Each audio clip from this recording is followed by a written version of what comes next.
Oui, Hervé Gattegno est avec nous, il est 8h23. Hervé, bonjour. Bonjour. Bon, vous avez regardé Nicolas Sarkozy sur France 2 hier soir dans l'émission des Paroles et des Actes. Ça a fini tard. Votre parti, ça a fini tard, oui. Bah, ça c'est sûr, ça il faut quand même, ça dure 3 heures, il faut farcir ces émissions. Vous vous rendez compte, heureusement que je le fais pour vous. Hein, oui, parce que c'est sûr, c'est sûrement pas moi qui ai regardé. Hein. D'ailleurs, je regarde jamais, hein, d'ailleurs. Mais je dis pas que c'est une mauvaise émission, je ne peux pas juger, je ne regarde pas. Bon, vous l'avez trouvé convaincant ou pas, Nicolas Sarkozy, hier soir? Écoutez, je l'ai trouvé convaincu, en tout cas. Et au fond, je crois heureusement, remarquez. Oui, mais et au fond, je crois que c'est la meilleure arme qui lui reste. Depuis son retour, tout le monde le voit, sa popularité baisse, il est critiqué, on voit que la fonction de chef de parti est une entrave pour lui. Et il l'a voulu, hein. Malgré tout cela, il garde une cote élevée dans ce qui est son électorat historique, et ça comptera évidemment dans la primaire. Et puis, il a surtout, et c'était très manifeste dans l'émission d'hier soir, il a cette détermination qui le distingue des autres, ce qui fait que personne ne doute, vous l'avez remarqué, personne ne doute que Nicolas Sarkozy est candidat, alors qu'il est le seul à ne pas s'être déclaré, alors que tous les autres se sont déclarés,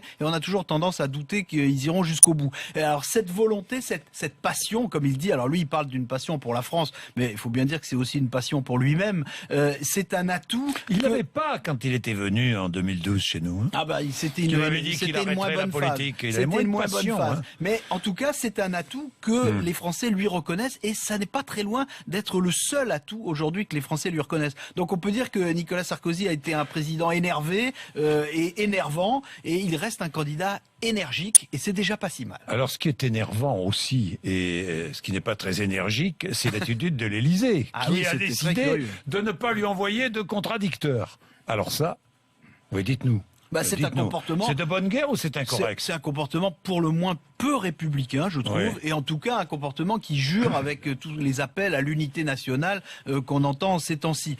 En fait, ce que cette attitude-là révèle, au fond, c'est une hostilité particulière envers Nicolas Sarkozy, qui montre que, contrairement à ce que l'Élysée fait dire depuis des mois un peu partout, c'est Nicolas Sarkozy qui inquiète le plus François Hollande pour 2017. Parce que Nicolas Sarkozy, par rapport à ses rivaux de droite, est considéré comme meilleur en campagne, et que dans une primaire de droite, son caractère clivant, comme on dit, c'est-à-dire ce qui le rend repoussant pour la gauche, eh bien ça peut devenir un atout dans une élection où ne votent que les électeurs de droite. C'est pour cette raison que François Hollande veut tout faire pour nuire à Nicolas Sarkozy. En l'occurrence, moi je crois, surtout pour avoir vu l'émission, que c'était une erreur de lui laisser le champ libre pour dialoguer avec des Français, parce que c'est ce que Nicolas Sarkozy fait bien, et en l'occurrence c'est aussi ce qui lui fait du bien. Moi je suis pas tout à fait d'accord avec vous. Je pense que vous n'avez pas vu l'émission. Non, je vous parle pas de. Non, mais je vous parle pas de l'émission d'hier soir. Ah bon. Je pense que les deux, François Hollande et Nicolas Sarkozy, ne rêvent que d'une chose, c'est se retrouver en 2017. Ils ne pensent qu'à ça. Vous ne croyez pas, vous? Je ne sais pas. En tout cas, s'ils en rêvent, ils sont les seuls. Ils sont les seuls, oui. D'après vous, qu'est-ce qu'il fera dans les mois qui viennent que Nicolas Sarkozy pourra ou ne pourra pas rejoindre Alain Juppé qui fait la course en tête?